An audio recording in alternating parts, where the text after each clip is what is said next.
ये वर्णन करते हैं कि एकादशी व्रत को हरितोष व्रत कहते हैं। भगवान की प्रसन्नता के लिए, हरिजू की प्रसन्नता के लिए एकादशी व्रत रहा जाता है। प्रायः समस्त वैष्णवजन रहते हैं। जो रसिक जन प्रियाजू के चरणों के अनन्य हैं, उनका एक ही व्रत है, श्यामा श्याम की 8 पहर उपासना करते हुए अपने मन वृत्ति को श्यामा श्याम में समर्पित करना। यहां ज्ञान ध्यान व्रत कर्म जीते सब काहू में नहीं मोहि प्रतीति, रसिक अनन्य निशान बजायो एक श्याम श्यामा पद प्रीति। पर जो एकादशी व्रत रहते हैं परम धन्य है, वो हरितोष व्रत है। अब एकादशी व्रत का नियम क्या है और कैसे एकादशी व्रत का फल मिलता है, कई बार चर्चा हुई। बहुत सुंदर तस्मात् शास्त्रम प्रमाणम ते, शास्त्र प्रमाण के अनुसार श्री सनातन मुनि बोल रहे हैं, अथ ते नियमान वच्मि व्रते ह्रस्मिन् दिनत्रये, कास्यम मानुषम मसूरान्नम चणकांको द्रवास्तथा, शाकम मधुपरान्नम च पुनर्भोजन मैथुने, दशम्याम 10 वस्तूनि वर्जयेत वैष्णवः सदा।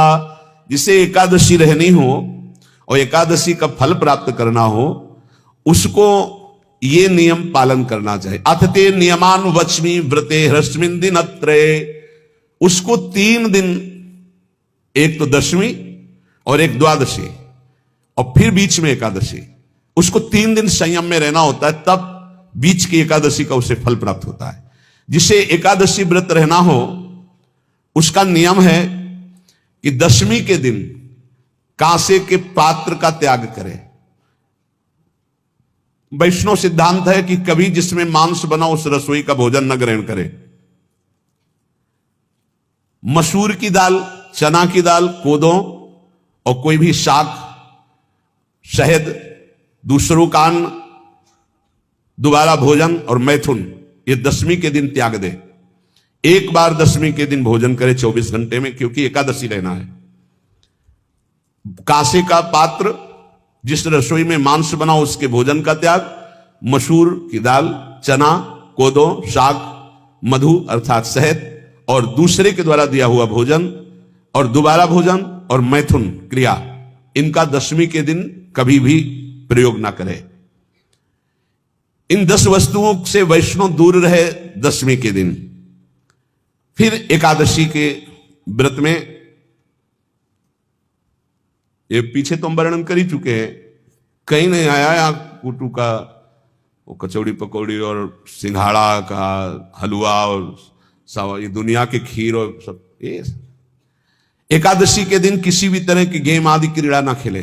जैसे अब आज व्रत है तो बैठे हैं अपना मोबाइल में गेम खेल रहे हैं, ऐसा कोई भी क्रीड़ा नहीं। द्वैत क्रीड़ा, किसी भी तरह का गेम, ये सब खेल नहीं। द्वैत क्रीड़ाम च निद्राम च तांबूलम दंत धावनम, परापवादम पैशून्यम स्तेयम हिंसाम तथा रतिम, कोपम हनत वाक्यम च एकादश्याम विवर्जयेत। एकादशी के दिन उपासक को चाहिए कि वो किसी भी तरह की क्रीड़ा, मनोरंजन बिल्कुल नहीं। चनिद्राम, नींद नहीं लेनी उसको, न दिन में न रात में, एकादशी व्रत। और प्रायः पुराने महापुरुषों ने ऐसा किया है। रामदास जी डाकोर के रात में जाते थे, रणछोड़ भगवान के यहां कीर्तन करते थे जाकर। तभी तो भगवान उनके कीर्तन पर, उनकी भक्ति पर रीछ कर गाड़ी में बैठकर उनके साथ आए थे। पूरी रात जगकर कीर्तन करना, और दिन में तो सोना ही निषेध है। द्वैत क्रीड़ाम च निद्राम च तांबूलम, पान खाना निषेध है एकादशी को, बिल्कुल नहीं, जो व्रत रह रहे हैं। और दंत धावनम, वृक्ष से तोड़कर जो दतून की जाती है एकादशी के दिन नहीं। परापवादम, दूसरे की निंदा करना, चर्चा करना नहीं, अर्थात अधिकतर मौन व्रत धारण करे एकादशी के दिन। पैशून्यम, चुगली करना। स्तेयम, कोई चोरी करना। हिंसाम, वाणी से, शरीर से, मन से किसी को दुख पहुंचाना। रतिम, अर्थात भोग करना, मैथुन करना। कोपम, किसी के ऊपर गुस्सा करना। अनत वाक्यम, झूठ बोलना। एकादश्याम विवर्जयेत, एकादशी के दिन ये नहीं करना चाहिए। एकादशी को एक बार कुछ फलाहार शुद्ध, अगर आपके पास कोई व्यवस्था नहीं तो थोड़ा दूध है, जल है, ऐसे आप लेकर, या थोड़ा सा फल ले लिया, थोड़ा सा फल लेकर के प्राण पोषण, एक दिन में मर नहीं जाओगे। कितने तो निर्जला एकादशी रहते हैं, हर एकादशी निर्जला। पूज्य श्री मथुरादास जी निर्जला ही रहते थे हर एकादशी। चलो भैया आपकी सामर्थ्य नहीं तो जल 2-4 बार ले लो, एक बार थोड़ा सा दूध और फल ले लो, चल जाएगा काम, प्राणों का पोषण हो जाएगा। ये आचरण न करे, एक बार कुछ आहार ले ले, वो भी शुद्ध भगवद अर्पित प्रसाद। फिर द्वादशी को काश्यम मांसम सुराम छौद्रम तैलम वितथ भाषणम व्यायामम च प्रवासम च पुनर्भोजन मैथुने अस्पृश्य स्पर्श मासूरे द्वादश्याम द्वादश त्यजेत। काश के पात्र में द्वादशी को भी भोजन न पावे, जिस रसोई में मांस बनाओ उसमें आहार न ले, किसी भी तरह का नशा द्वादशी को न करे, शहद न पाए, तेल के बने पदार्थ न पाए, मिथ्या भाषण न करे और बहुत शरीर का व्यायाम न करे, बहुत थकावट वाले कार्य न करे, दोबारा भोजन न करे, एक बार द्वादशी को भी भोजन पवित्र, मैथुन न करे, जिसका स्पर्श नहीं किया जाता ऐसे पदार्थों का स्पर्श न करे, और मसूर की दाल न खाए। द्वादशी को जो इन नियमों का पालन करता है, दशमी द्वादशी ऐसे और एकादशी ऐसे, तब उसे एकादशी व्रत का फल प्राप्त होता है। जो इस पद्धति से कर, ये जो मनमानी है सब नहीं, हर पदार्थ मिल जाएगा आपको फलाहार में, हर पदार्थ। हमको बताया गया कि आपको जो चाहो सब पदार्थ फलाहार का। अरे भाई हरितोष व्रत है तो हरि प्रसन्नता के लिए एक दिन भूखे रहने बहुत आनंद आता है। पहले भगवत कृपा से ऐसी गंगा जल पी करके कुछ दिन, फिर कभी कभी निर्जला एकादशी का भी आनंद। बड़े संन्यास मार्ग में थे तो बड़े संयम से सब शास्त्रीय पद्धतियों का निर्वाह होता था। उपासक को चाहिए कि इन नियमों से व्रत का अनुष्ठान करे, मनमानी आचरण न करे। सबसे प्रार्थना जो एकादशी रहते हो, हरितोष व्रत इसे कहते हैं, भगवान की प्रसन्नता के लिए रहा जाता है, रहना चाहिए। जो अपनी आचार्य परंपरा में है जैसे, जिनका सिद्धांत है, पर रहने का सिद्धांत ये श्री सनत कुमार जी वर्णन, श्री सनक जी महाराज, ये सनत कुमार जी वर्णन की। सनक जी महाराज कह रहे हैं, यदि भगवान का आश्रय नहीं, सत्संग नहीं है, तो इन 4 में से एक हो तो नाश कर देता, फिर चारों हो तो सर्वनाश हो जाता है। यौवनम धन संपत्ति प्रभुत्व विवेकता एकैपमप्यनर्थाय किमु यत्र चतुष्टयम। यदि सत्संग नहीं है, यदि भगवद आश्रय नहीं है, खूब धन हो, जवान अवस्था हो और बढ़िया पद मिला हो, प्रभुत्व चलता हो और अज्ञान हो, फिर क्या कहना है? बोले ये चारों जहां मौजूद होते हैं वहां सर्वनाश का खेल शुरू हो जाता है। अगर इनमें से एक हो तो सर्वनाश करने में पर्याप्त है, और अगर चारों हो तो फिर क्या कहना है? यौवनम जवान हो, धन संपत्ति खूब रुपया पैसा हो, प्रभुत्व कोई पद हो, कोई अधिकार हो बड़ा, फिर अविवेकता और अज्ञानी हो, तो बोले एक नाश कर देगा, फिर चारों तो नाश ही कर देंगे। और अगर सत्संगी है तो ये चारों महान कार्य कर देंगे।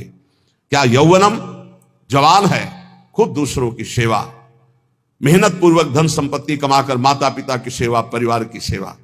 ये माता पिता, हमारा वेद कहता है मात्र देवो भव, तैत्तरीयोपनिषद, मात्र देवो भव, पितृ देवो भव, आचार्य देवो भव, अतिथि देवो भव, यान्य नवद्यानि कर्माणि तानि सेवितव्यानि नो इतराणि, यान्यस्माकः सुचरितानि तानि तोयोपास्यानि नो इतराणि, ये के चास्माच्छेयाः सो ब्राह्मणाः तेषां त्वया स्नेनो प्रश्वसितव्यम, श्रद्धया देयम, अश्रद्धया देयम, श्रिया देयम, ह्रिया देयम, भिया देयम, संविदा देयम। वेद कहता है मात्र देवो भव, माता साक्षात हमारी भगवान है।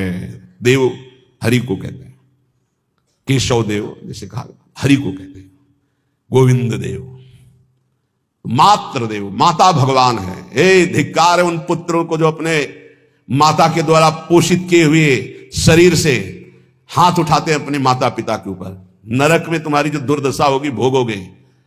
एक हमको दिखाया गया दृश्य कि अपनी माता की कोख में लात मारता है, थप्पड़ मारता है, पिता बैठा है उसको लात मारता है, थप्पड़ मारता है, बाल घसीट कर गेट तक माता को ले जाता है। अब इनकी जो दुर्दशा होगी ये बोल नहीं पाएंगे, बता नहीं पाएंगे। ऐसी जगह मारा जाता है कि बस तलकते रहो, कुछ कह नहीं सकते, घोर नरकों की प्राप्ति होती। वेद कहता, तैत्तिरीयोपनिषद, मात्र देवो भव, ध्यान से सुन लो, सत्संग है, ये माता साक्षात भगवान है। अगर तुमने मारा वाह भर करके इसके आंसू गिरे, तो जितने आंसुओं की बूंद से भूमि के कण भींजेंगे उतने कल्प तक नरक भोगोगे, ध्यान रखना। तुम्हारा कभी यश, कभी कीर्ति, कभी श्री, कभी हिरी, ये कभी तुम्हारे उदय नहीं हो सकती। तुम्हारा सर्वनाश हो जाएगा अगर मां पे हाथ उठाया। पितृदेवो भव, पिता साक्षात भगवान है। देखो भगवान अवतरित हुए तो प्रात काल उठी कै रघुनाथा, मातु पिता गुरु ना वही माथा। आचार्य देवो भव, माता साक्षात भगवान है, पिता साक्षात भगवान है, आचार्य गुरुदेव साक्षात भगवान है।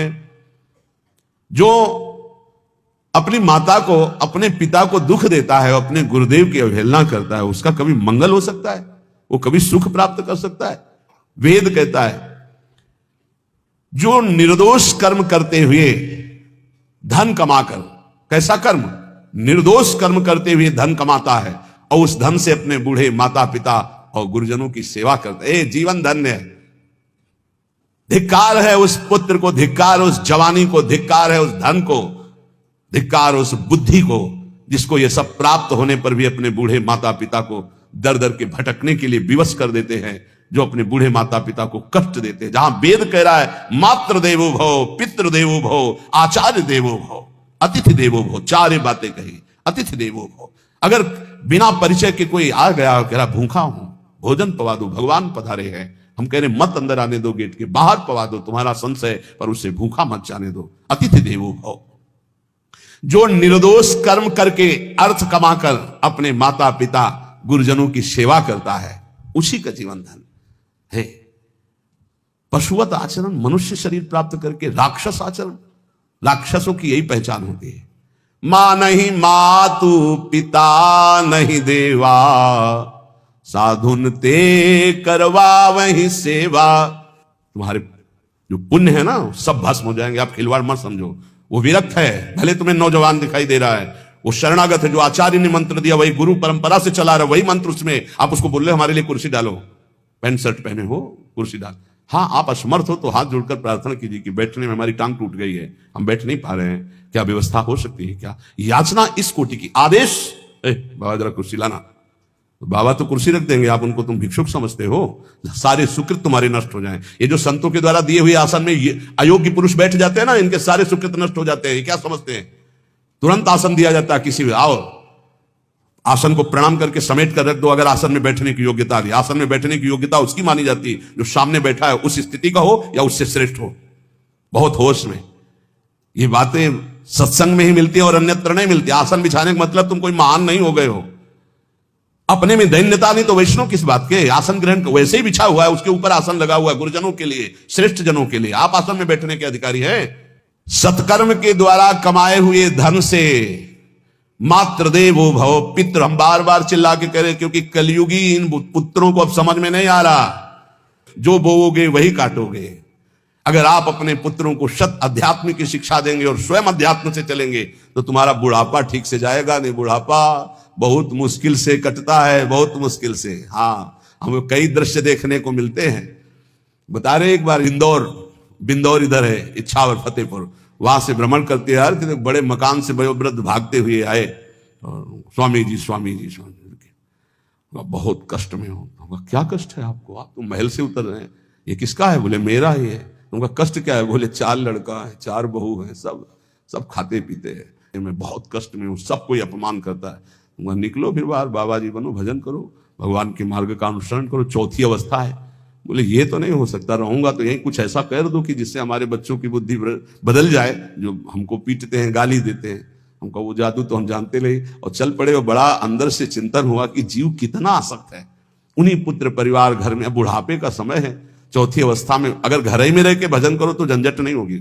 जो मिले जैसे मिले जीवन यापन करो, भजन करो, लेकिन प्रभु से मतलब नहीं।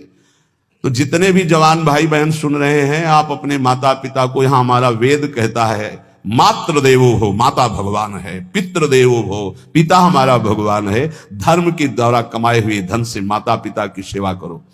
दूसरे दोषयुक्त कर्मों का कभी आचरण मत करो। यन्नस्माकं सुचरितानि तानि तोयो पापाश्यानि नो इतराणि।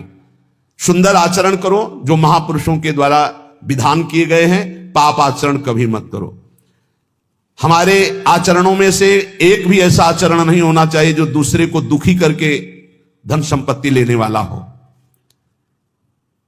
वेद कहता है पापाचरण किया और आपको गड्डी पकड़ा दी, आप निर्दोष को दंड दे दिए और दोषी को धन के कारण मुक्त कर दिए। अब आपके परिवार में जो तांडव मचेगा वो झेल नहीं पाओगे, चाहे कोई भी हो। बहुत ध्यान से सुनना, ये सत्संग है, ये शास्त्र है।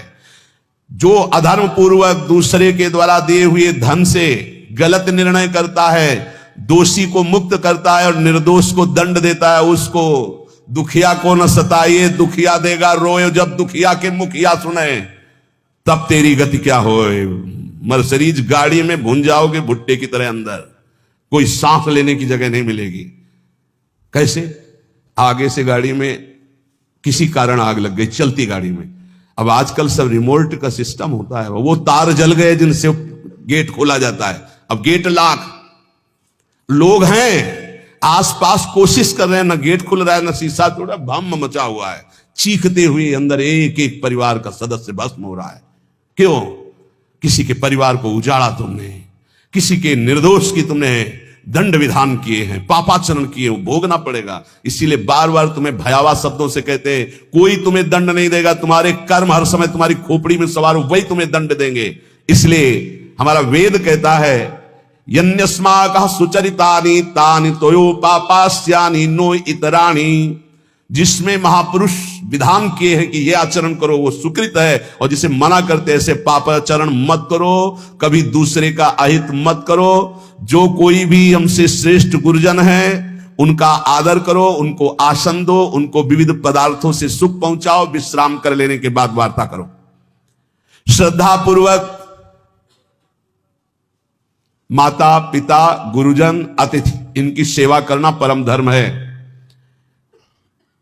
अश्रद्धा पूर्वक इनको कभी मत बर्ताव करो। बोलना, भोजन, ले बूढ़े जनों को ऐसे देखा है, ऐसे बड़ा कर लो, तुम्हारी भी बुढ़ापा आएगी, पता नहीं आ पाएगी कि नहीं आ पाएगी। अगर आएगी तो बहुत बढ़िया आएगी, तुम्हें ऐसे सताएगी कि आप देख लेना। बहुत हमारा हृदय इस बात से पीड़ित हो जाता है कि मां के प्रति ऐसा बर्ताव, जिस मां ने इतना पिता की क्षमता से हजारों गुना बढ़कर माता का प्यार होता है, ऐसे माता को, ऐसे पिता को हमें तो लगता है रोज चरण धो के पीना चाहिए। भगवान साक्षात इनमें विराजमान है। भगवान सच्ची कहता हूं, जो अपने माता पिता को त्रास देते हैं भगवान भी रक्षा नहीं करेंगे, कोई दान पुण्य तुम्हारा काम नहीं आएगा। क्योंकि ऐसे महामहिम पूज्य माता पिता के प्रति आप ऐसा देखो, प्रार्थना करते चाहे गाली बकने वाले, गुस्सा करने वाले माता पिता हो, यदि वो चल नहीं पाते, वयोवृद्ध है, तो भगवान की तरह पूजा करो, उनके व्यवहार को मत देखो, तुम्हारा काम बन जाएगा, उनका आशीर्वाद आपको मिल जाएगा। आर्थिक स्थिति के अनुसार अतिथि की सेवा करो, गुरुजनों की सेवा करो, भय से भी युक्त होकर सेवा करो। अधिकार है माता पिता का, गुरुजनों का। यदि आप सेवा नहीं करोगे तो अपराध लगेगा। इतना बड़ा शरीर पैदा किया है, लेवरी करो, रिक्शा चलाओ, उससे जो मिले अपने माता पिता की सेवा करो। तो यहां कह रहे कि ये चार अगर आपके पास हैं, इनका सदुपयोग नहीं हो। यौवनम धन संपत्ति प्रभुत्वम अविवेकता एकैपमप्यनर्थायम किमु यत्र चतुष्टयम। यदि धन है, जवानी है, आपका प्रभुत्व चलता है, बड़े पद में हो और अज्ञानी हो, एक तो सर्वनाश कर देता है, फिर चारों हो तो सर्वनाश पक्का। और यदि कहीं भगवान का आश्रय मिल जाए, संत जनों, तो ये परम मंगलदायक है। अविवेक विवेक में बदल जाता है। जो धन है इसकी तीन गतियां बताई गई हैं। दान भोग विनाशश्च राया शूरगत त्रिधा। तीन गति होती है, एक दान और एक स्वयं भोग करना, और अगर नहीं किया तो सर्वनाश, वो नाश को ही प्राप्त हो जाएगा। गांव के कंजूस जनों के धन दीवालों में निकलते हैं, मटकी में बंद बंद करके दीवाल में पैक कर दिया और मर गए।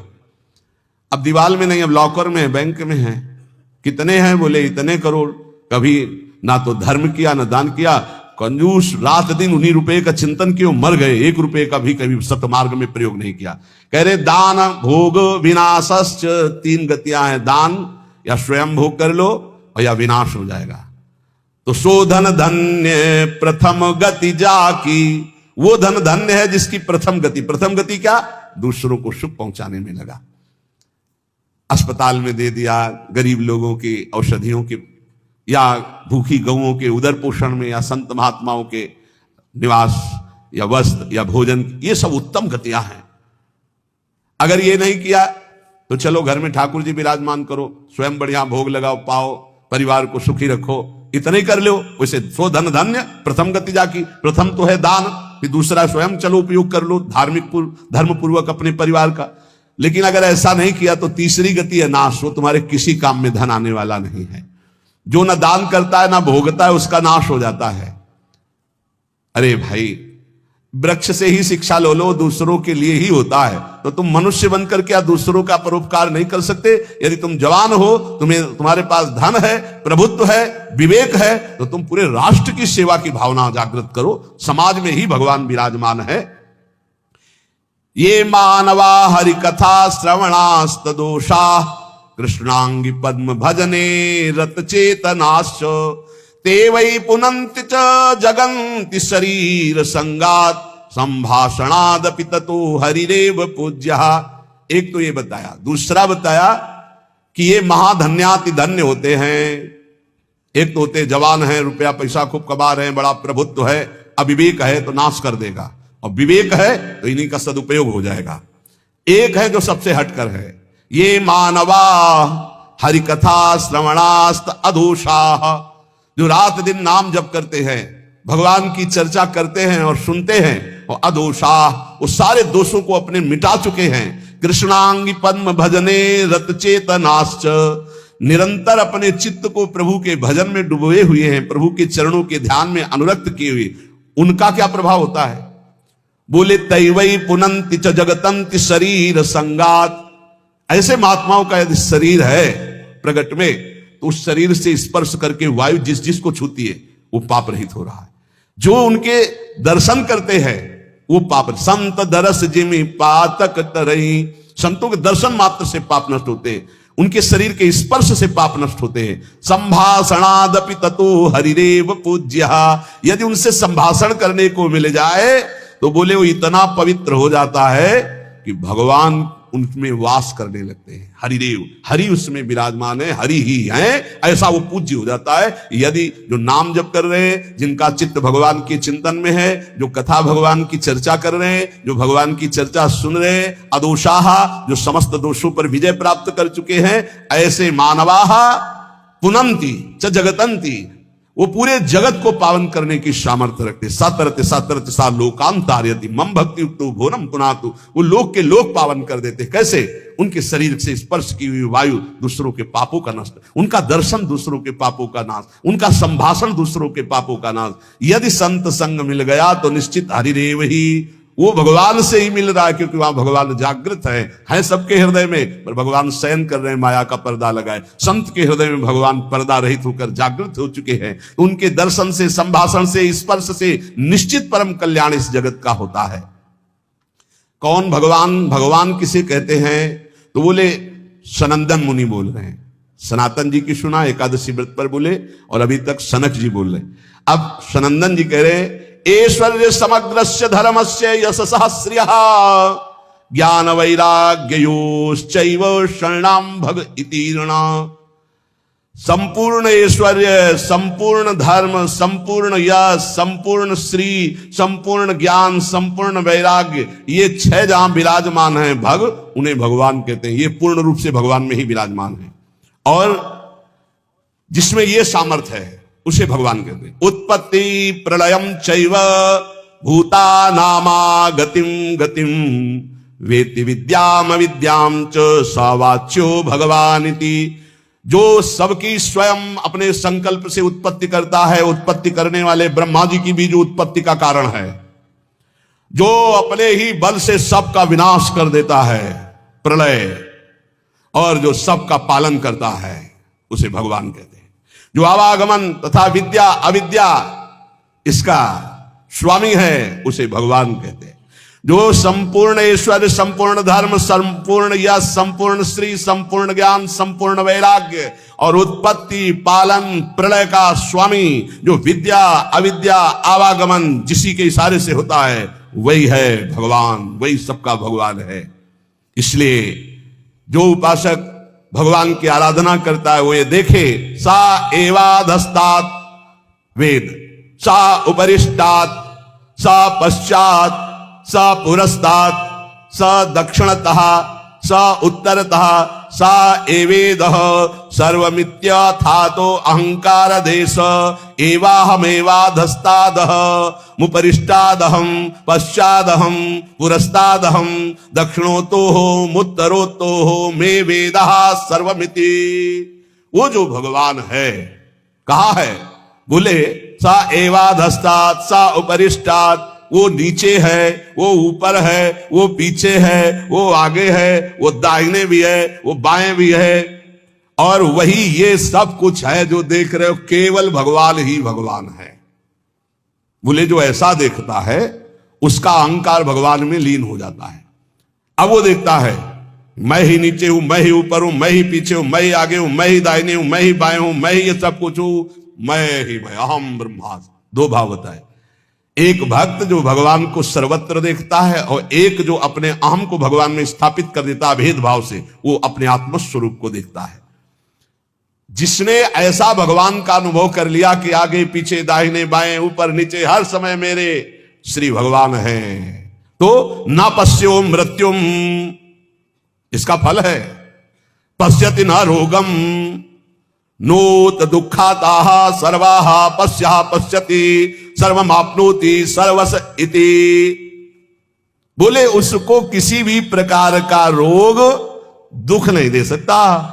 जो ये देखता है सा एवाधास्तात्, सा उपरिष्टात्, सा पश्चात्, सा पुरस्तात्, सा दक्षिणा, सा उत्तरा, उत्तर में दक्षिण में ऊपर नीचे दाएं बाएं हर समय मेरे प्रभु हैं, केवल प्रभु को देखता है, तो न पश्यो मृत्युम, मृत्यु की ताकत नहीं कि उसकी तरफ देख सके। ध्यान देना,